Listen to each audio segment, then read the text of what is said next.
Olá, alunos do curso de Engenharia Agronômica do quarto período. Durante essa semana, nós iremos estudar os grupos dos fito-hormônios, iniciando pelas auxinas. Bom, grupos de hormônios. Nós temos 5 grupos de hormônios que nós iremos estudar durante o semestre letivo de 2020. As auxinas, as citocininas, as giberilinas, o etileno e o ácido abscísico. Nós iremos iniciar pelas auxinas. Por quê? Porque foi o primeiro grupo de hormônios vegetais ou fito-hormônios descobertos. Da natureza química, nós temos as auxinas indólicas, que são aquelas naturais da planta, ou seja, são aquelas, que são sintetizadas pelas plantas. Entre elas, nós temos o ácido indol acético, o indol acetoaldeído, o indol acetopirúvico, o indol acetonitrila e o indol acetoaspártico. E as sintéticas, que são ácido indol acético, o ácido indol butírico com alta atividade fisiológica, mais estável e mais barato, extremamente utilizado na produção de estaquia de mudas de plantas, tanto floríferas como frutíferas. As auxinas não indólicas, que são as sintéticas, são o ácido naftaleno acético, conhecido como ANA, e o 2,4-D ou 2,4,5-T, que são os clorados. Na verdade, gente, vocês poderiam estar me questionando o seguinte: ué, mas o 2,4-D, o 2,5-D, eles não são herbicidas? Sim, eles são herbicidas, em altas concentrações. Em baixas concentrações, eles são auxinas. Na verdade, o 2,4-D ele foi utilizado como arma de guerra, na Guerra do Vietnã, o famoso efeito laranja, e logo depois inserido na agricultura como um herbicida para folhas largas. No entanto, em baixas concentrações, ele é utilizado como fito-hormônio, inclusive muito utilizado no cultivo in vitro. Bom, onde são os locais de ocorrência e como é realizado o transporte das auxinas? Então, ele é sintetizado nas regiões meristemáticas de caules e raízes, flores, sementes, frutos e folhas jovens. O transporte dele é via floema, basípito ou acrópito. As auxinas, elas podem produzir diversos efeitos interessantes nos vegetais, tais como elas são ativas em quantidades muito pequenas e, quando aplicadas em quantidades muito elevadas, podem matar o vegetal, como, por exemplo, o 2,4-D, que em elevadas concentrações tem efeito herbicida. E como são transportadas da copa para a base, as auxinas elas tendem a se concentrar nas raízes, onde se acumulam em ligeiro excesso e retardam o crescimento. No caule, ao contrário, sempre há menos hormônio do que o ideal para o crescimento. É por isso que um ligeiro acréscimo de auxina retarda o crescimento das raízes e acelera o crescimento do caule. Então, nós podemos observar aqui em um gráfico, aonde nós vamos observar aqui inibição e a estimulação. Uma aplicação de auxina, em determinadas concentrações, aonde o sistema radicular ele tende a crescer menos e em aumentos exagerados das concentrações de auxina, há uma curva decrescendo este crescimento, o que pode levar uma planta à morte. E a mesma coisa acontece com o caule. Ele chega no seu ponto máximo de crescimento, crescendo proporcionalmente mais do que a raiz mesmo. De repente, aquela determinada concentração de auxina começa a causar efeito danoso na planta, efeito fitotóxico, e a tendência que é diminuir o crescimento, levando inclusive a planta à morte. No experimento de Wendt, pode-se observar o seguinte: ele utilizou um coleóptilo decapitado, ou seja, uma planta bem jovem, tirou aqui o meristema apical e colocou aqui uma gelatina, com uma substância difundida. E aqui ele voltou novamente, o ápice da planta. essa planta continuou crescendo e ele colocou aqui uma agar, né, que é uma substância gelatinosa, com uma substância diluída, um tipo uma auxina. E aqui ele voltou o meristema para esse lugar aqui e observou que houve um crescimento. Aqui, gente, em condições normais de iluminação. Quando ele voltou a iluminação somente por um lado da planta, ele observou que quando ele utilizou o mesmo agar, houve um crescimento com curvatura. Ou seja, a auxina, gente, ela favorece as curvaturas em relação à luz, ou seja, o crescimento em relação à luz. Então, as auxinas produzidas pelo óvulo fecundado, elas provocam também a transformação das paredes do ovário no fruto. Então, nós podemos observar aqui, né, que podem se formar aqui as paredes com maior intensidade, com aplicação aqui o AIA, que é o ácido indolacético, que é uma auxina.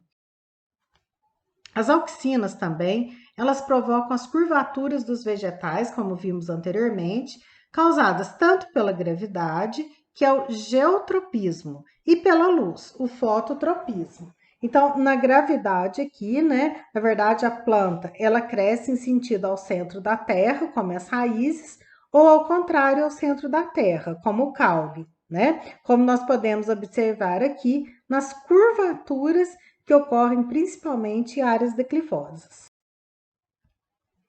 Os tropismos que nós temos na planta, gente, nós conhecemos como fototropismo positivo, que é o que acontece com o caule. Ele cresce no sentido da luz. Aqui uma fenda de luz, aonde o caule tende, né, a caminhar, a se curvar para o ponto de iluminação. E o fototropismo negativo é aonde as raízes buscam escuridão. Ele é negativo em raízes, gente, que são subterrâneas. Já o geotropismo, que é o crescimento em relação à gravidade, ou seja, ao centro da Terra, o geotropismo ele é negativo em caule, porque ele está crescendo ao contrário do centro da Terra. E geotropismo positivo das raízes quando ela busca o centro da Terra. Então, um tropismo é o contrário do outro. No fototropismo, é o movimento de curvatura que a planta realiza em resposta à luz. Então, a auxina que é produzida, né, no meristema, né, ela desce aqui pelo tronco e a auxina se difunde pelas raízes, estimulando seu crescimento. Se um lado da planta é iluminado pela luz, a auxina se difunde para o outro lado da planta, né?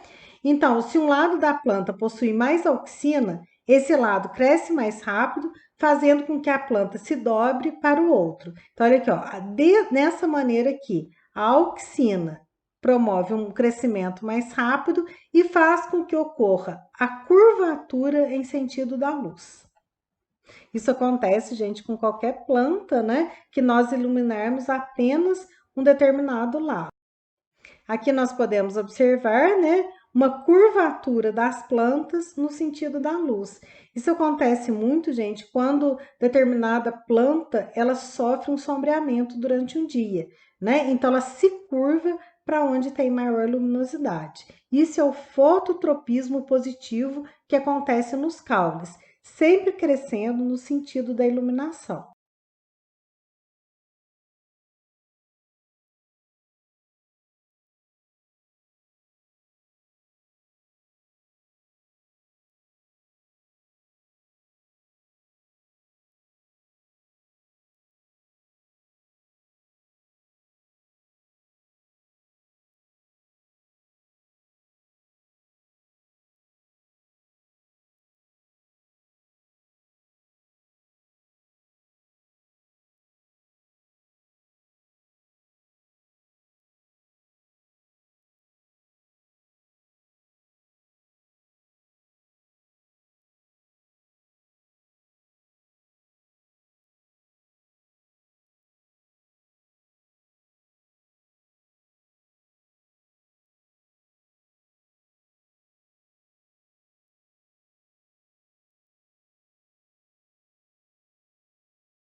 Aqui nós temos um geotropismo negativo, né? Vocês podem ver que foi colocado aqui um vaso deitado, né? Deitado, e o outro aqui de ponta cabeça.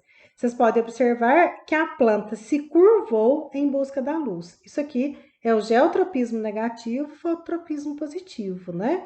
Aqui fez a mesma coisa. O caule se curvou em busca da luz em sentido geotropismo negativo. Os brotos que ficam na extremidade superior dos caules e dos ramos produzem auxina, né? Então, nesses meristemas apicais aqui, há uma produção elevada de auxinas, que ao descerem ao longo do caule, elas inibem o desenvolvimento dessas gemas aqui, né? Na maioria das gemas laterais. Isso é chamado, gente, de dominância apical, né? Isso aqui é um fenômeno denominado dominância apical, que é determinado pela alta síntese de auxina no ápice da planta, impedindo-se que desenvolvam esses ramos laterais.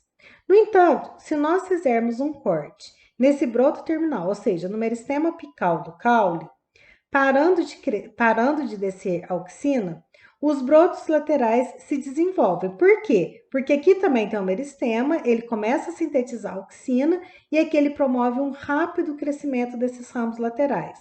Porque eu quebrei a dominância apical. E aí, nesse sentido, os ramos crescem mais rápido. Isso é muito aplicável às podas em plantas. Aqui, por exemplo, nós temos um decote, que é uma poda do cafeeiro, onde o principal objetivo dele é diminuir o porte da planta e favorecer o crescimento dos ramos plagiotrópicos. No cafeeiro, gente, nós temos o dimorfismo de ramos, que são dois ramos diferentes. O principal, que vem lá da germinação do embrião, chamado de ortotrópico. E os laterais, chamados de plagiotrópicos, que vão produzir folhas, frutos, né? Flores, frutos e sementes. Então, quando nós queremos que esses ramos aqui se desenvolvam mais e queremos diminuir o porte da planta, o decote é uma prática bem recomendada. Por quê? Porque quando eu tiro o ápice da planta, eu quebro a dominância apical. Então, deixa de descer a auxina e a auxina que está aqui sendo sintetizada nos ramos laterais favorecem um maior crescimento dessa planta. É lógico, gente, que os ortotrópicos voltam a brotar aqui novamente. Um outro exemplo bem comum da dominância apical é o esqueletamento. Esqueletamento, gente, é uma prática muito comum na cafeicultura. Geralmente ela não fica sem folha aqui não, viu, gente? Como tá aqui na figura. Aonde nós fazemos uma poda dos ramos plagiotrópicos, que são os ramos laterais, né? E nós chamamos de plagiotrópicos no cafeeiro. Nós fazemos, então, um corte a aproximadamente 20 centímetros de distância do ortotrópico, né? E nós fazemos a retirada do ápice da planta, ou seja, nós quebramos a dominância apical. Então, o que acontece? Favorece aumento da concentração de auxina nos pontos de brotação e o que favorece o maior crescimento desses ramos plagiotrópicos. Na prática, gente, o que isso significa? Quanto maior o crescimento dos ramos plagiotrópicos, maior número de gemas seriadas que vão dar origem à flor, semente e o fruto, e maior a produtividade dessa planta. Então, logo após o esqueletamento, a planta, gente, ela fica um ano sem produzir, né? Então, por exemplo, se o esqueletamento for feito agora, no mês de setembro, né, de 2020. 2021, ela não vai produzir, né, porque ela ainda não tem parte aérea para induzir flores. No entanto, em 2022, se essa lavoura for bem conduzida, o cafeicultor ele vai ter uma alta produtividade. E isso, gente, é fisiológico, se explica devido ao movimento da auxina na planta. Então, uma das funções da auxina é justamente a dominância apical.